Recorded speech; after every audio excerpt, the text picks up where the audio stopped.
Welcome. This is my presentation for our STOC paper titled Lower Bounds for Near Quadratic Depth Resolution over Parities. This is joint work with Farsan, Arkadev, and Russell Impagliaso. This paper is the merger of two papers. The first paper is by me and Arkadev, and the second paper is by Farsan and Russell. So both these papers are about resolution over parities, and I will start by describing what resolution over parities is. So first, recall the definition of resolution refutation. You are given an unsatisfiable CNF and you want to produce a certificate that the CNF is unsatisfiable. In resolution refutation, the way you do this is you repeatedly derive new clauses from old clauses according to a fixed inference rule and you derive the empty clause. So in a bit more detail, and I apologize, there is a typo in the slides. Suppose you have two clauses A or X and B or not X. Note that these two clauses together simultaneously imply A or B. So you can derive the new clause A or B if you have already derived these two clauses. And a certificate for infeasibility is a derivation of the empty clause starting from the initial set of clauses. And the most important parameter of a resolution refutation is its length, that is the number of intermediate clauses derived. I will make one remark here, which I will come back to later. Note that any resolution refutation can be naturally treated as a DAG, where the inference directions are the edges. The root of this DAG is the empty clause, and the leaves of this DAG are the original clauses of the CNF. Now observe that if it were the case that every unsatisfiable CNF with small number of clauses also had a small resolution refutation, then we would have NP equals to CoNP. And since we don't expect that to be the case, there should be some CNF with polynomially many clauses which is unsatisfiable and yet it does not have a small resolution refutation. Such a CNF was first constructed by Haken and later by Urquhart et al. And many others. So resolution is pretty well known. However, one can consider other proof system and ask the same question. Since unless NP equals CoNP, we expect no proof system to be able to succinctly disprove all CNFs. If for every proof system whose inference rules can be efficiently checked, there should exist a CNF which is unsatisfiable and yet it has no small refutations in that proof system. Now we will consider one natural class of proof systems. For every circuit class C, there is a corresponding proof system called C fragate, where the intermediate lines are circuits in C. Recall that in resolution, the intermediate lines are clauses. So resolution can be considered as a very restricted fragate system where the only circuits allowed are depth 1 are ORs. So it's like OR fragate if you could call it that. Now, parallel to research directions in circuit complexity, research direction in proof complexity is proving lower bounds against C fragate for increasingly stronger classes of C. There's something called the Cook-Rekha program, which postulates that once we keep proving lower bounds for stronger and stronger circuit classes, eventually we might be able to reach a proof system such that if we prove a lower bound against such a proof system, we actually prove NP not equals to CoNP. And therefore P not equals to NP as well, but that's very ambitious. The current frontier is tackling C fragate proof systems for restricted circuit classes. So recall that in circuit complexity we have lower bounds for AC0 and AC0 parity. In proof complexity we have lower bounds for AC0 fragate, but not for AC0 parity fragate. The AC0 fragate lower bound follows the same main ideas as in the AC0 lower bound, that is an application of Hastad switching lemma. However, it seems like we are not able to adapt Rasparov-Smolensky style techniques in the proof complexity setting. So one of the major open problems in proof complexity is proving a AC0 parity lower bound. In 2014, Ipsitson and Sokolov suggested the following approach. Notice that once we add the power of parity inferences to AC0 fragate, we cannot prove lower bounds anymore. So Ipsitson and Sokolov suggested the following. Instead, just add the power of parity inferences to resolution itself and try to prove lower bounds against the resulting proof system. So this proof system is known as resolution over parities, and I will describe this proof system in the next slide. But before I do that, let me mention that proving superpolynomial lower bounds against resolution over parities is a major open problem in the field. Now I define what resolution over parities is. Recall that in resolution, every intermediate line was a clause. In resolution over parities, every intermediate proof line is a linear clause. A linear clause is a OR of several linear equations, and where each in this expression, each of these arithmetics is happening over F. So, as it's easy to see, every clause is also a linear clause because if you take the LIs to be standard basis vectors, you recover original normal clauses. Before proceeding, let me make a quick observation which will be helpful later. The observation is that the negation of a linear clause is an affine space, and this observation holds only for F2. So suppose your linear clause is of the form L1 comma x equals B1 or L2 comma x equals B2 or LK comma x equals BK. The negation of this set is the following system of linear equations: L1 comma x equals 1 minus B1 and LK comma x equals 1 minus BK. So this is an affine space over F2. This observation will be helpful a bit later on. And also notice that this observation is very specific to F2.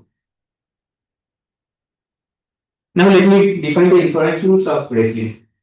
You start with the original process of the CNF, and you are allowed to use two kinds of inference. The first is weakening. So suppose you have derived a linear clause LC, and suppose LC semantically implies LD. Then you are allowed to derive LD from LC. The second inference rule is resolution. Suppose you have derived LA or L comma x equals 0 and LB or L comma x equals to 1.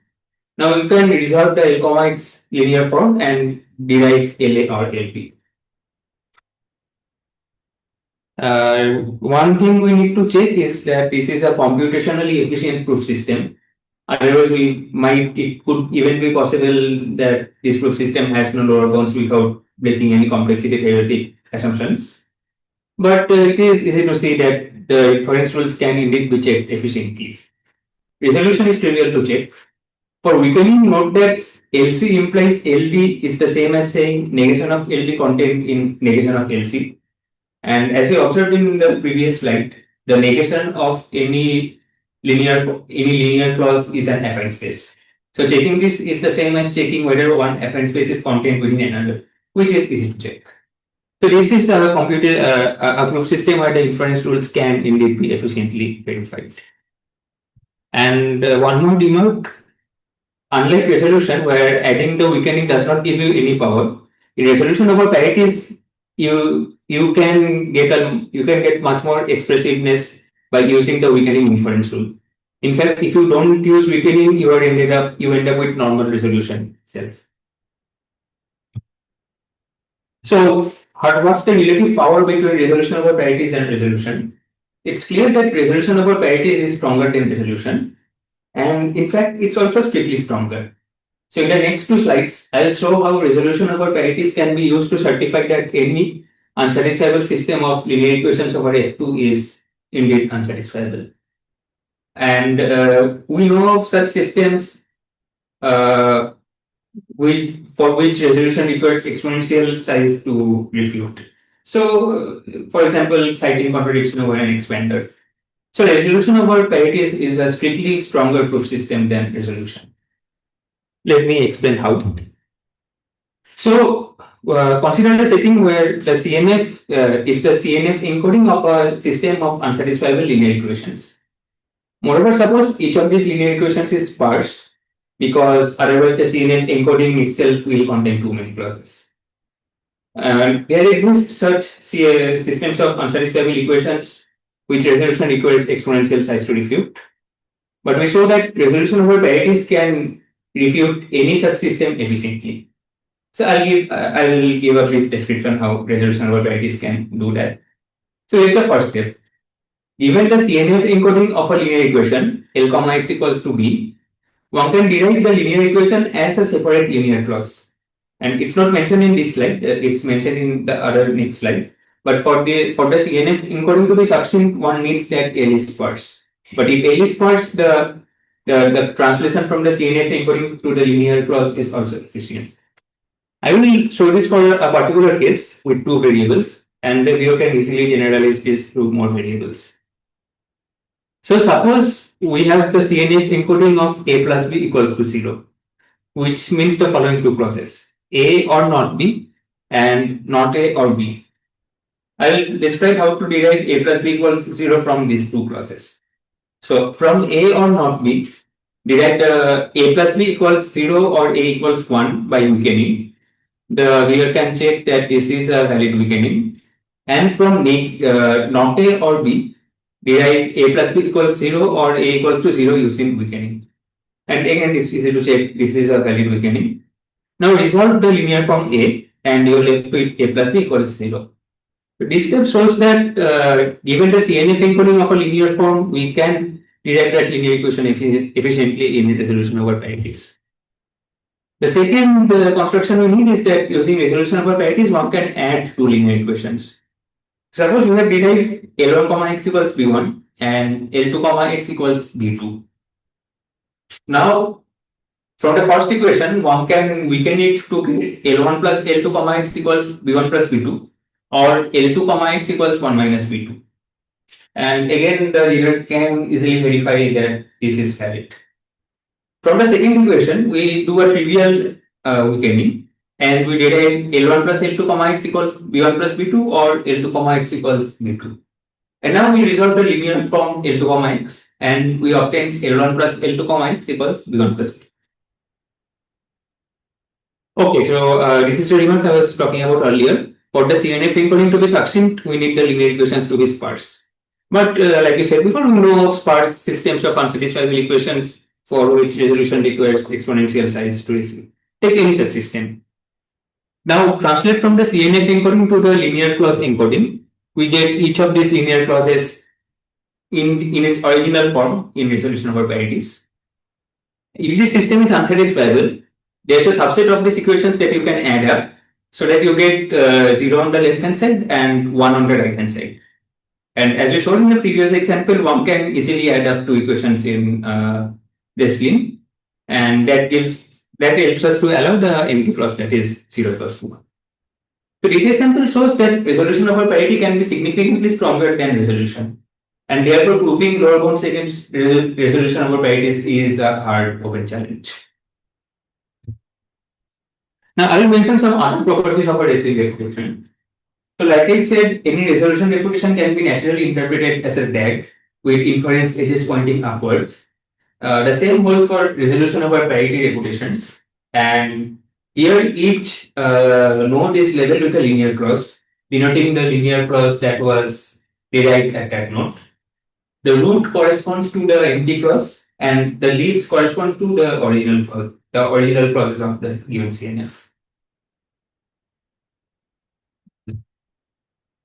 And again, the most important parameter of our racing refutation is its size, that is the number of nodes in the graph.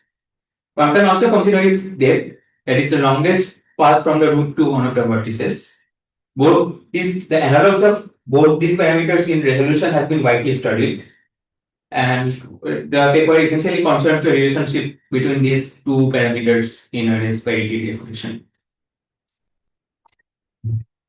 So recall that the major open problem in this direction is proving lower bounds against unrestricted resolution over parities. And so far we are unable to do that. A recent line of work has focused on proving lower bounds against depth restricted race parity. In 2024, Alexey Van Iksikson proved a lower bound against depth n log n race parity. In CCC 2025, Efremenko Iksikson improved the depth from n log n to n log n. But then they got stuck there. They raised the following open question. Prove exponential lower bound for depth n power 1 plus epsilon lower bound for any epsilon greater than 0. The result of this paper is that we get a lower bound for a CNF such that any n power 2 minus delta, any refutation of depth n power 2 minus delta requires size exponential of omega n power delta. So we improved the depth lower bound from depth restriction from n log n to nearly n square.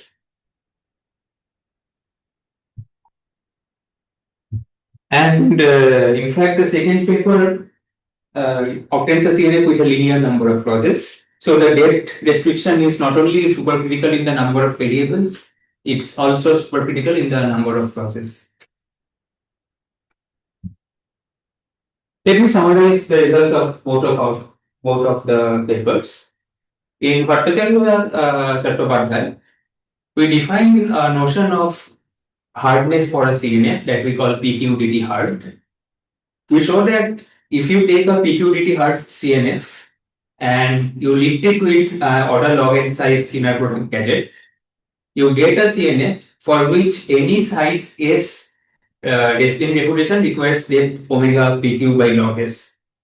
We also show that the sighting contradiction of an expander is omega and omega n hard.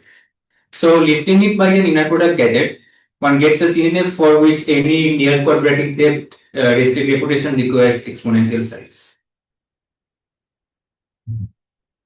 The main results of biampty equations were twofold. First, they show that one can replace the inner product gadget in the previous statement by a much simpler class of gadgets called one-stippling gadgets. I will come to the definition later. In particular, it's known that there exist such gadgets which have constant size. So one can live using a constant size gadget. The consequence of that is that they get a CNF with the same lower bounds, and moreover, its number of crosses is linear. The second contribution is proving a similar organ for the binary pigeon principle using similar definition techniques. I'll only cover the first result here. That is, sighting contradiction lifted with an appropriate gadget exhibits exponential lower bound for near depth resolution, near quadratic depth resolution definitions. So let me briefly describe the proof sketch. The main template is something called the randomorphic restarts technique that was introduced by Alexeev and Itzikson. So let me remind the viewer what our goal is. We are given a small resisting reputation of a particular CNF, and we want to show that there's a node that's very deep. So Alexeev and Itzikson find this deep node inductively. And I'll come to the board now. So inductively, they do the following. Suppose one finds a node V at depth D. And suppose this node has some very nice properties. Then they show that there exists another node W, which is below V, and a path of length at least Q from V to W, such that W continues to have the desirable properties. And they can repeat this a bunch of times until they get a very deep node. Because note that the depth of W is significantly more than the depth of V. And at each step, you find a node that is significantly deeper than the previous node and has some desirable properties. You keep doing this until you can, and the total sum and the total depth you get is your depth lower bound. In this inductive argument, it's crucial to use the fact that the size of the Destin refutation is bounded.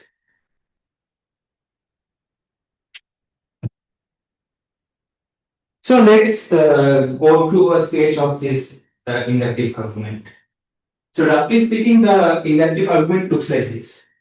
Recall that every vertex V is associated with a linear cross. Or equivalently, we could also associate an affine space with a node, which is the negation of the corresponding linear cross. Now, when we call a node, we want the node V that we find to have the following nice properties. Property 1, AV is nice. I haven't described what being nice means, but I'll describe it later on. It's something that we have to choose carefully. The property 2 is mu of AV is small. So mu of AV is a notion of progress. The progress measure being small implies the information that X lies in AV does not give out too much information about which clause X falsifies. So this is saying mu of AB is less than equals to P is roughly saying कि so far the guy has not made too much progress in determining which clause is falsified. One can choose various definitions of mu and get various different properties. But I am trying to define a template argument here. So mu can be anything which satisfies some properties that we need for our proof. Okay. So given such a node V, the inductive argument tries to find the node W that is at depth Q below V. And if W is significantly bigger than V, well, we get more depth. So what properties do we want W to have? Again, we want the associated affine space of W to be nice. And we want the progress measure of W to be not too much more than the progress measure of V. So let's say we want the progress measure of W is to be at most progress measure of V plus delta. Now, typically in such an argument, U will be significantly larger than delta. So the depth is increasing by a lot in each inductive step, but the progress measure is not increasing by that much. And that is why we gain. So as long as the progress measure is below P, which is the threshold at which the inductive argument breaks down, we can get the we can keep going down, going Q levels deeper at each step. So if the inductive argument breaks down when the progress measure is at most P, but at each inductive level the progress measure increases by at most delta. That means we can apply this argument P by delta times. And in each application of our argument, we get a node that is like Q levels deeper than the previous node. So we get a lower bound of PQ by delta for the length.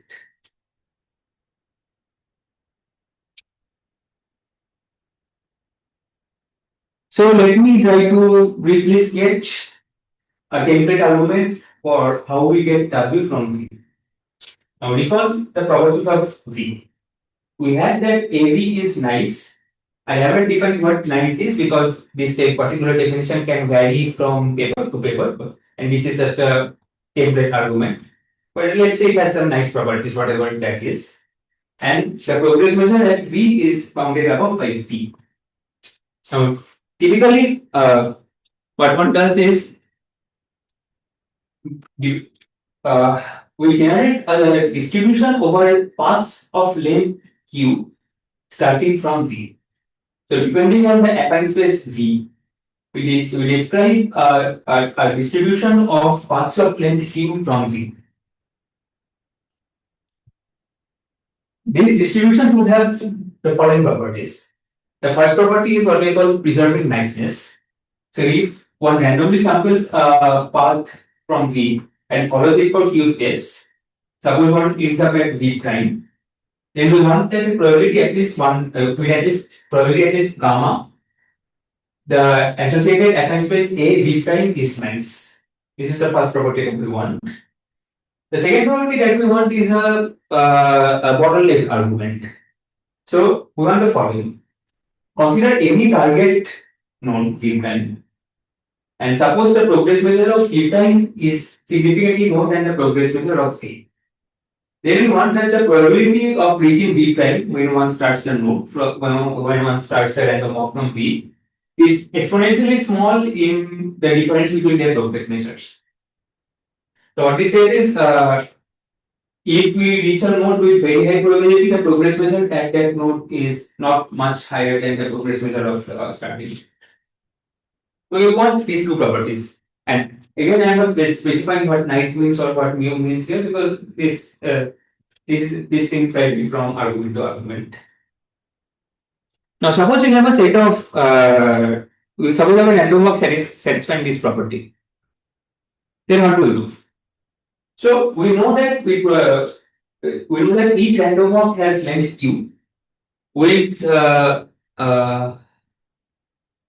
probability at least gamma, the random walk ends up with at a nice node. But we are also assuming the race parity replication has small size.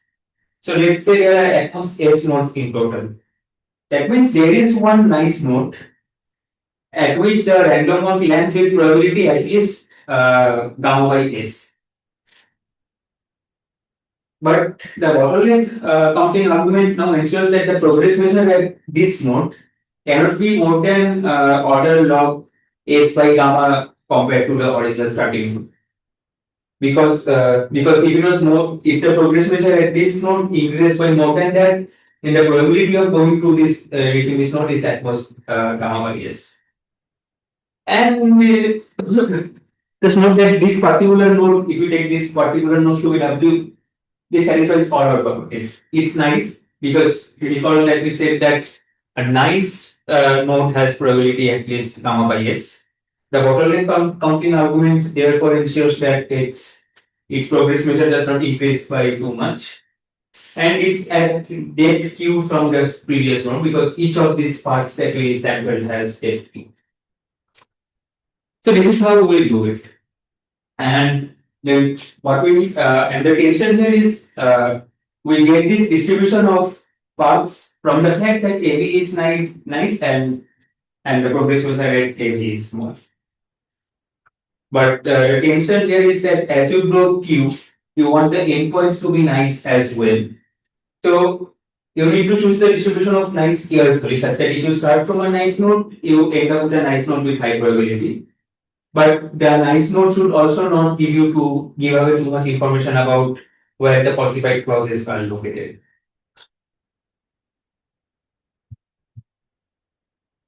So, like I said, these are the template argument. Various different works have chosen various different possibilities of niceness and progress measure and two ways to sample this random path. Prior works actually chose the random path always by sampling a point in the affine space and following the point for a certain number of steps. Well, roughly speaking. And that was the main source of loss in their arguments. So because of the fact that they were choosing the assignment uniformly at random from the current affine space, the success probability they got for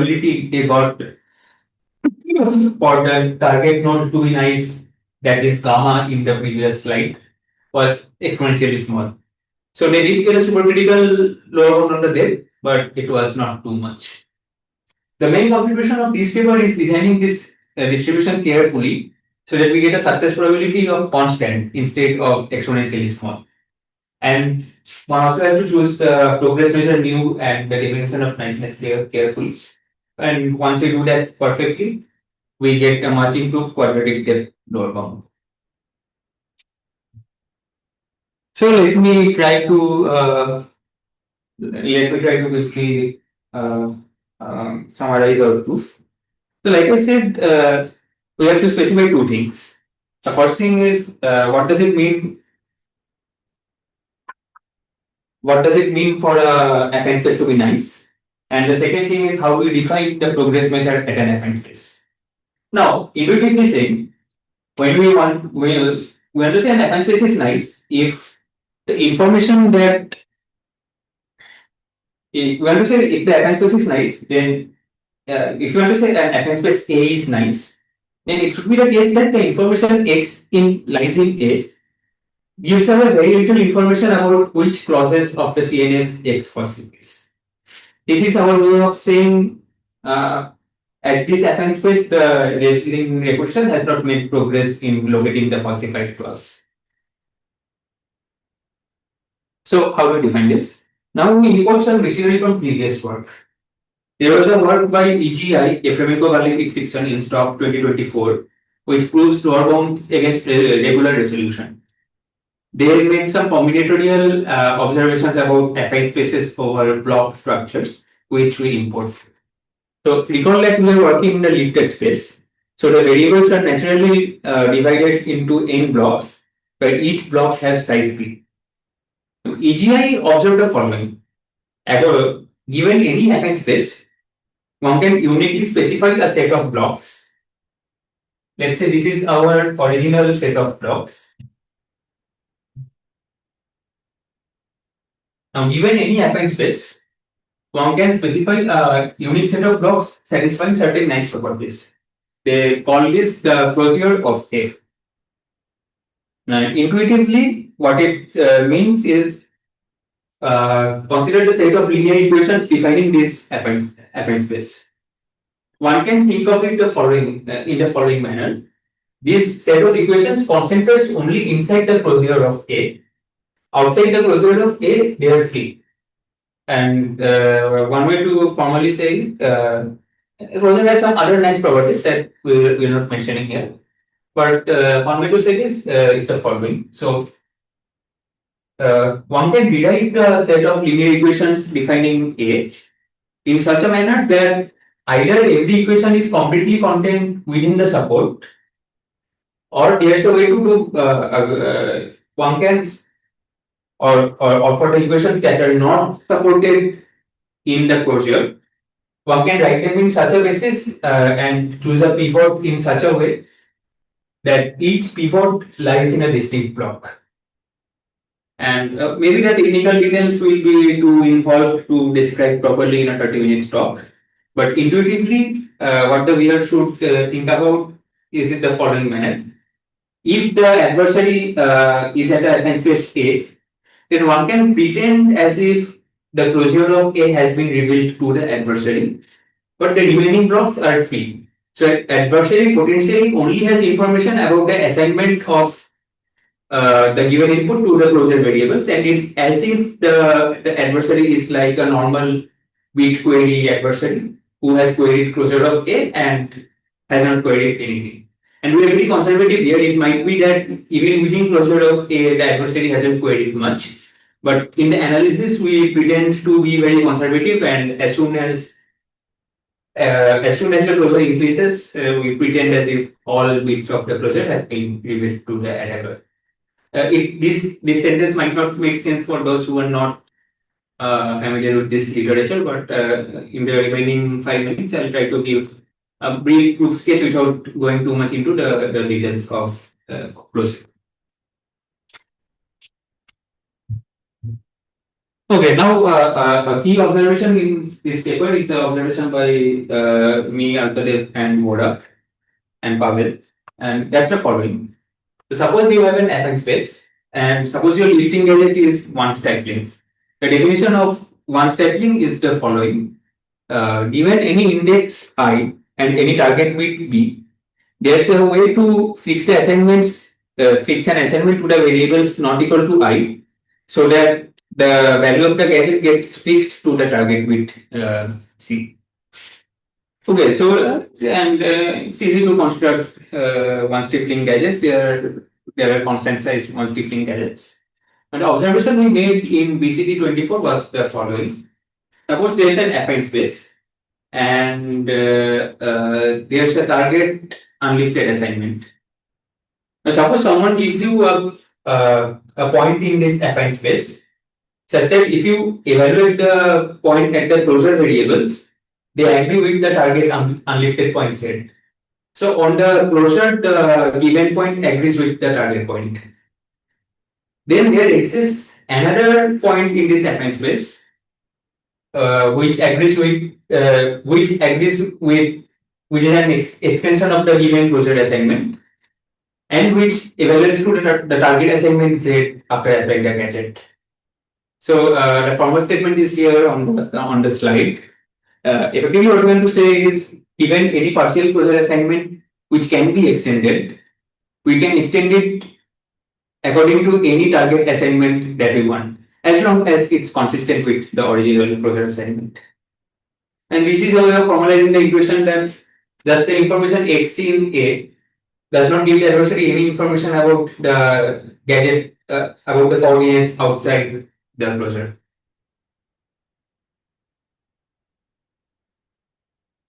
So, like I said, we have to now define a definition of nice affine space. And we define this as follows. So, first we pick a subset of partial assignments of the base formula. And we call the affine space an affine space nice if there exists a closure assignment to this affine space, which evaluates to a partial assignment in capital P. This is what we take to be the definition of nice. Now, of course, P needs to satisfy some conditions for the proof to go through. But okay.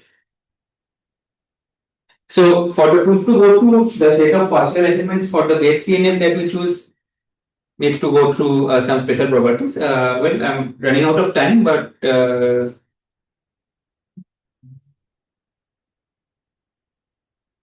less than 1 minute. Can you record one?